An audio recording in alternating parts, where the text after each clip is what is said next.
नमस्कार तमाम कर्मचारी बंधू आणि भगिनींनो, सरकारी कर्मचाऱ्यांच्या बाबतीत उपमुख्यमंत्री अजित पवार यांचे चिंताजनक वक्तव्य सविस्तर वृत्त जाणून घ्या। व्हिडिओ पूर्ण बघा। चॅनलवर पहिल्यांदा आला असाल तर प्लीज सबस्क्राइब करून बेल बटन दाबायला विसरू नका। तर चला व्हिडिओला सुरुवात करूया। राज्य सरकारी कर्मचाऱ्यांच्या बाबतीत राज्याचे माननीय उपमुख्यमंत्री तथा महसूल मंत्री अजितदादा पवार यांनी चिंताजनक वक्तव्य केली आहे।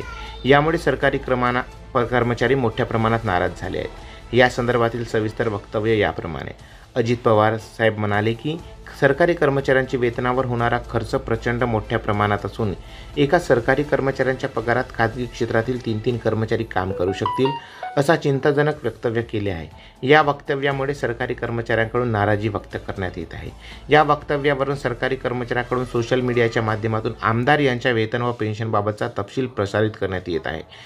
यामध्ये राज्यात सध्या 288 विधानसभा आमदार आहेत, तर 78 विधान परिषद आमदार आहेत।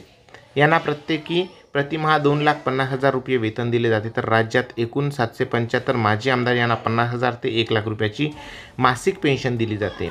यांचा हिशोब लावला असता 12 ते 15 कोटी शासकीय तिजोरीतून दिले जाते। या खर्चामध्ये राज्यात 2,500 पेक्षा अधिक कुशल कामगार आनंदाने काम करतील, असे प्रत्युत्तर प्रसार माध्यमांच्या माध्यमातून कर्मचाऱ्यांना दिले जात आहे। त्याचबरोबर आमदार व खासदार यांच्या सभा बैठका इत्यादी कारणास्तव मोठ्या प्रमाणात पैसा खर्च होत असतो। सदर अनावश्यक खर्चावर आळा बसवून रोजगार निर्मिती करण्यात यावी, अशी कर्मचाऱ्यांकडून मागणी करण्यात येत आहे। सद्यस्थितीमध्ये पाहिली असता सरकार कर्मचाऱ्यांच्या विविध विभागावर लाखो पदे रिक्त आहेत। सदर रिक्त पदाचा कामाचा बोजा विद्यमान कर्मचाऱ्यांवर आहे।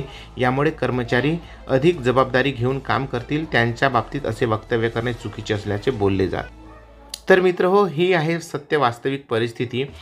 कर्मचाऱ्यांची गरज सरकार चालवण्याकरिता लागतच असते, मग त्यांच्यावर केलेला खर्च हा खर्च कसा असू शकतो? ती तर एक इन्व्हेस्टमेंट असेल, कारण सुरळीत राज्य पालण्याकरिता कर्मचाऱ्यांना काम करावंच लागते।